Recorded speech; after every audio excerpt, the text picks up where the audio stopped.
Hey, right off the get-go here, let me give you some updates about sort of the stuff that's happened this week. This was cool. We had a junior achievement competition every year. We volunteer to help junior achievement out. It's called the Titan Challenge, and what they do is they take some business, economics, some really smart kids, and they send them on a bus over to Youngstown State University, and they compete in a business challenge where they pick several different industries. They put several teams in a room, and then they try to formulate a business that outdoes everyone else in that room. And over I want to say 4 or 5 years we've been doing it. The groups of kids have always been super amazing. And this last set, the conversation was really good. See, what I do is I feel like I sort of learn from them more than they learn from me. Because where else are you going to have a really super intelligent slice of a generation just there to ask questions of? So I take advantage of it, and I ask them some marketing questions, and how they consume their data and their media. And so I ask them challenging questions. I say, hey, you guys are the unicorns of the marketing industry. So hard to get you because you've spent a lot of your time trying not to be reached. And so share with me a little bit. If I wanted to get to you, where would I go? So we're going to bring these kids on the program the first week of April, and I'm going to pose these same questions. So a lot of you out there that are in business and where marketing is something that you deal with regularly, this insight is going to be very valuable to you. We're going to sort of panel them. We're going to tell our story about how the business challenge went, but at the same time, we're going to be able to sort of question as a little bit of focus group testing about things that us as adults that have been in the business community for a while. We miss the mark because we've experienced it, and they're just beginning to experience it. So it's what they pay attention to, what's important to them, what they focus on. It's not like, we kind of put our adult brain on when we put our marketing together, attracting a certain thing. And the millennial generation and back, we just have this great misunderstanding for. So I will let everybody know on social media when that show is going to be. So all of you who are interested make sure that you join us for that one. We're going to have them live in the studio, and we're going to be able to bounce questions off of them. So really cool thing. I love our university, and I love our education system. But I'll tell you this: we did a lot of sort of introspective conversations over the last couple of weeks about what smart is, and we use that a lot because the purpose of this show is to have you as the audience out there be able to pick up things that you didn't know pretty much every show. So my challenge is to share one thing every show, at least one thing. Everybody who listens, you got to get one thing better every time you listen to this program, and that's then I'm doing my job. Well, we're sort of, our biology is made to connect with other people. Like we are, our circuitry is that we connect with other people that are both, smarter than us in one way, and we're smarter than them in a different way. And through those networks of being, cooperating between people, we share information. There isn't one person that's really stupid, and there wasn't one person who's really smart. We're just smart in different areas. But through that cooperation, I end up learning from you, you end up learning from me, and we all kind of get better, because of it. And I think just over the last 100 years, we've had done this weird jot where, we've put a lot of our smart stock into traditional education. And so if you have a degree, then you have sort of like specialized knowledge that gives you expertise. And if you don't have a degree, then you might as well not have an opinion on something because, the degree is what really matters. Well, over the last decade, a lot of that value in having those letters after your name has kind of eroded. And, you can, I guess that could be a whole conversation in itself. But for this conversation, we'll just assume that, we all have an understanding of that, where we've separated into these teams where you have the traditional academics, and all that matters is where you went to college and what paper you have on the wall. And then you have sort of everyone else. And because we split off into these teams, there's a whole segment of missed learning opportunities that are starting to happen. So it's because that divide.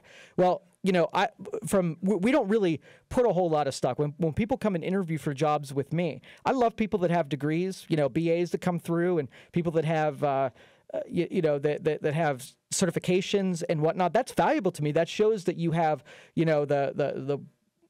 the staying power to get through, challenging coursework and testing. Well, I'm a D student, right? I'm not very good when it comes to testing and academics. I had to prove myself out the harder way, right? And I'm not saying that it's a better way. I'm just saying that not everybody is meant for multiple choice tests. And I was terrible at everything from studying to test taking. So if you put me against pretty much anybody in society, you might have a skewed opinion of my level of intelligence. I worked on vocabulary really hard. I paid attention to a lot of people who I considered pretty smart, and I emulated them. And I took the long route around.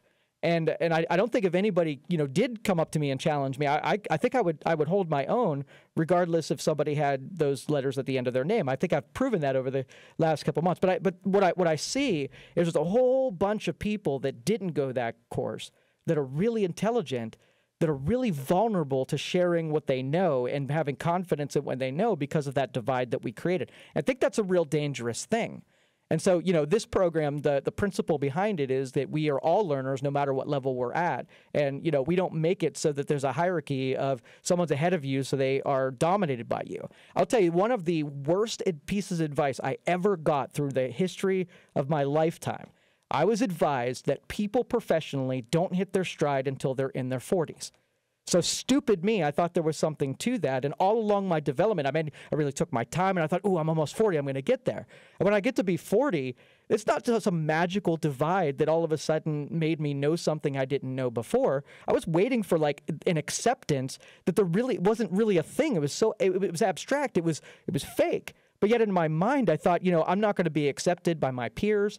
I'm going to walk in and make a sales call and, hey, what's this little 30-year-old? And I let that stuff exist in my brain, and it grew. And I was convinced of it that somehow at 38, I couldn't do something that if I just waited till I was 40 would be smooth sailing. And now that, I'm in my 40s and, there's nothing different about me other than, I stopped caring about that. And I really wish 10 years ago I would have stopped caring about those really abstract divides and those credentials and those, those certifications. When I look at people who are willing to, all of us have capacity and all of us have a willingness to push the envelope into territories that make us better, faster, stronger, smarter.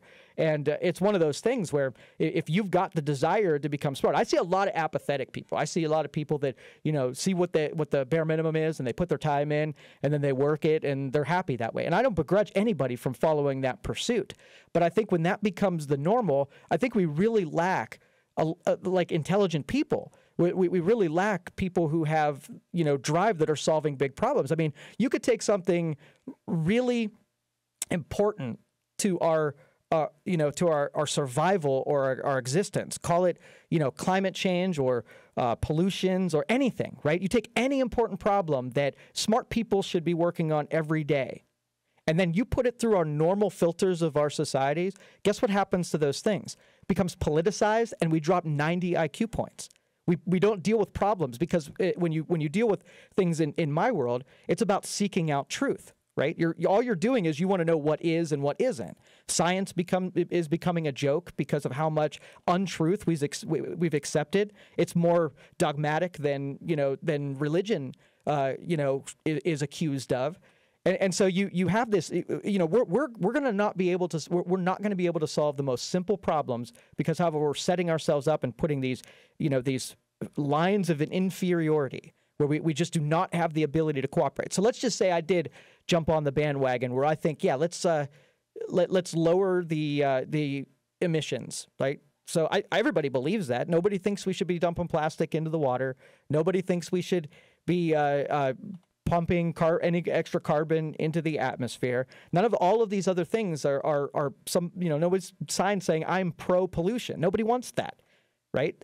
But the minute that you bring that out into regular conversation, which is regular people, it gets polarized super quick because we just have we're unable to have an opinion that is what am I going to do, right? What am I going to bring to the part of the solution? It's what I think everybody else should be doing is being part of the solution. And that's where our judgment goes, where we want to dictate the motivations and the actions of other people. And again, that's where we get on our teams and it becomes politicized, and then we can't get anything done because of that awful, inferior, state of mind. And so I really do believe that we need to set up like a trajectory where our common goal is to make everybody smarter and better, right? Not be right. I want us all to pursue the truth, and the truth is something you don't want to hear. It doesn't matter. The truth is the truth. And I think that if we can just get so that everybody recognizes what a truth is, let's make it the most like distilled version of what truth is. Not the science version of what truth is. What's provable and we know, and it's a principle, and it's never doubled back on, right? And so if we're seeking truth, and then we're all working on common goals, we can put some of these bigger things in front of us. But the first thing is we got to create a bunch of smarter people who are not going to be vulnerable to their opinion, where everybody wants to know if somebody brings something they didn't know to the table, versus go ahead and take a new opinion to a conversation and see what happens in 30 seconds. It gets shot down because there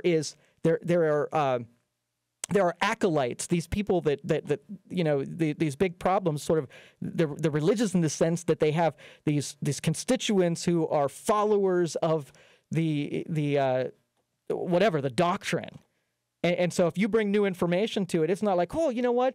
Let's look about bloodletting, and maybe bloodletting isn't the best way to to cure or to treat this disease or this illness, right? Somebody brings it new. If someone brings something new to the table, and that's what ends up happening. So I don't want to this get into an awful big rant, but I am very pro. Let's make the definition of smart people are people in the pursuit of truth. That is what I want us to create a bunch of. A lot of people who don't accept status quo. We challenge what is out there, and not being right. Being right is not the challenge. So the academics want papers and recognition, and they want to be cited, and they want to have books, right? That's the track of academics. I just want truth seekers, people who want to know what the truth is, and if what you know to be the truth is wrong, then you take the truth that somebody handed you, and you now accept it as your own, as part of becoming smarter as an overall society. Because I think a lot of when you create a bunch of smart people, then you have more people working on problems naturally, because that's what smart people do. They want to know if they're right about something. So if you hold something like, I really think that time is an illusion, right? I didn't say that time is an illusion. I said, I think that time is an illusion. If somebody comes along and proves me that time is not an illusion and it's an actual linear thing that, that exists, then, hey, cool. I'm not going to stand on what I think is going to happen and make it so that it's more true than it actually is. And I think that's where we kind of go wrong. But anyway, that's creating smart people is what our track is going to be. And I hope that during this show and over the years, that's what we've been able to do, and we're going to keep on trucking along. So lots to talk about today, and thank you for listening to that quick little rant. If you want to get on the line, 330-729-9977. You want to text me, 333-157. And yes, this is a computer show, but we do talk about tech and sciences and whatnot, so feel free. You're listening to the Youngstown Computer Show on 570 WKBN. We'll be right back.